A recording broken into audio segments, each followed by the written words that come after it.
వరలక్ష్మి వ్రతం యొక్క ప్రత్యేకత ఏమిటి? లక్ష్మీదేవి ఆరాధనలో ఈ వ్రతం యొక్క విశిష్టత ఏంటి? వరలక్ష్మి వ్రతం ప్రాశస్త్యం ప్రత్యేకత ఏమిటి? సర్వమంగళ మాంగళ్యే శివే సర్వార్థ సాధకే శరణ్యే త్ర్యంబకే దేవి నారాయణి నమోస్తుతే. ఈ శ్లోకంతో అమ్మవారిని స్తోత్రం చేస్తూ ఉంటాం. సర్వమంగళ మాంగళ్యే విష్ణు వక్షస్థలాలయే. ఈ శ్లోకంతో వరలక్ష్మి వ్రతం పూజా విధానం మొదటి శ్లోకం ప్రారంభం అవుతుంది. భవిష్యోత్తర పురాణంలో కుండిన అనే ఒకానొక నగరం, ఆ నగరంలో చారుమతి అనే పేరు ఒక ఇల్లాలు భర్తను భగవంతుడితో సమానంగా అర్చిస్తూ అత్తమామలను గౌరవిస్తూ మితంగా మాట్లాడుతూ, ఈ పాత్ర పరిచయం అనే అంశం మితంగా మాట్లాడడం అనే అంశంతో ముడిపడి ఉంటుంది. శుభ లక్షణాలన్నీ అనేకం వర్ణింపబడి ఉండగా మితంగా మాట్లాడడం ఇది చారుమతి లక్షణం. చారు అంటే చక్కని, మంచి, శుభ్రమైన, అందమైన, ఊహాత్మకతతో కూడుకుని ఉన్న, ఊహకల అనేక అర్థాలు ఉంటాయి. మతి బుద్ధి, మంచి బుద్ధి కలది, మంచి నడవడిక కలది, వినయం కలది, ఇలాంటి అర్థాలు ఈ చారుమతి అనేటటువంటి ఆ నామానికి మనం చెప్పుకోవాలి. సకల శుభ లక్షణాలు కలిగిన యువతి, మహిళ, స్త్రీ, గృహిణి, ఇల్లాలు చారుమతి. ఒకనాడు కైలాసంలో ఇల్లాలైనటువంటి ఆ పార్వతీదేవి పరమేశ్వరుడిని చూచి, ఈ భూలోకంలో ఏ వ్రతాన్ని ఆచరిస్తే ఆ ఇల్లాలికి, ఆ ఇంటికి సకల శుభములు కలుగుతాయి, సులభమైన మార్గం ఏదైనా ఉందా ఆనతీయరా అని అడగగా పరమేశ్వరుడు చెప్పిన కథ ఈ వరలక్ష్మి వ్రతం.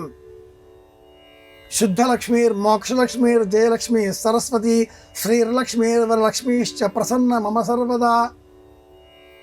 ఇలాంటి శుభలక్షణాలు గల ఆ చారుమతీదేవికి ఒకనాటి రాత్రి కలలో జగదంబ దర్శనమిచ్చి, రాబోయేటటువంటి శ్రావణ మాసం పౌర్ణిమకు ముందుగా వచ్చే శుక్రవారం నాడు నన్ను అర్చించినట్లయితే సకల శుభములు నీకు కలుగుగాక అంటూ వరాన్ని అనుగ్రహించి అంతర్ధానం కాగా, ఆ ఇల్లాలు సూర్యోదయం కాకంటే పూర్వమే మేల్కొని తనకు వచ్చిన కళ గురించి ముందుగా భర్తకు చెప్పింది. భర్త అనుమతితో అత్తమామలకు చెప్పింది, వారి అనుమతితో ఇతర స్త్రీలకు చెప్పింది. ఈ మూడు మనం గుర్తుంచుకోవలసిన అంశాలు. తనకు తెలిసిన విషయాన్ని ఏ ఇల్లాలైనా ముందుగా పక్కింటి వాళ్ళకు ఎదురింటి వాళ్ళకు చెబుతూ ఉంటుంది. అది తప్పు. భర్తకు చెప్పి అనంతరం అత్తమామలకు చెప్పి అనంతరం ఇతరులకు వార్త ఎలా ప్రసారితం చేయాలి అనే అంశం ఇక్కడ నేర్చుకోవాలి. ఆ తదుపరి అమ్మవారి అనుగ్రహంతో శ్రావణ మాసం పౌర్ణిమ ముందుగా వచ్చే శుక్రవారం ఇవన్నీ కూడా కూడుకొనగా అందరూ చేరి సమష్టిగా ఒకచోట ఈ వ్రతం చేశారు.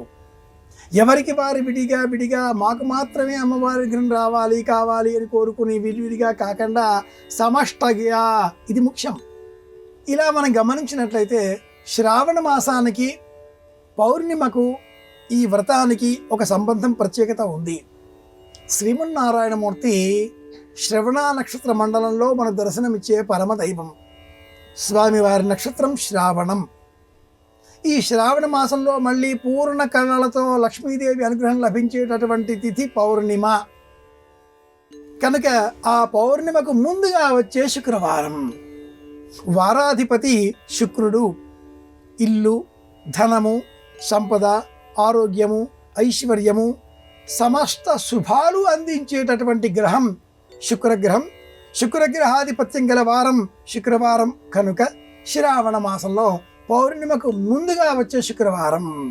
ఇది ఈ వ్రతాచరణకు ప్రత్యేకతతో యోగ్యమైన తిథివార నక్షత్రాలతో సంబంధింపబడినటువంటి నిర్ణయాత్మకమైనటువంటి రోజుగా అమ్మవారే చెప్పింది కనుక ఆ వృత్తాంతాన్ని అనుసరించి అందరూ ఈ వ్రతాన్ని శ్రావణ మాసం శుక్రవారం పౌర్ణమికు ముందుగా వచ్చే రెండవ శుక్రవారంగా మొత్తం మీద ఆ నెలకు సంబంధించినదిగా భావన చేస్తూ ఆచరిస్తూ ఉంటారు.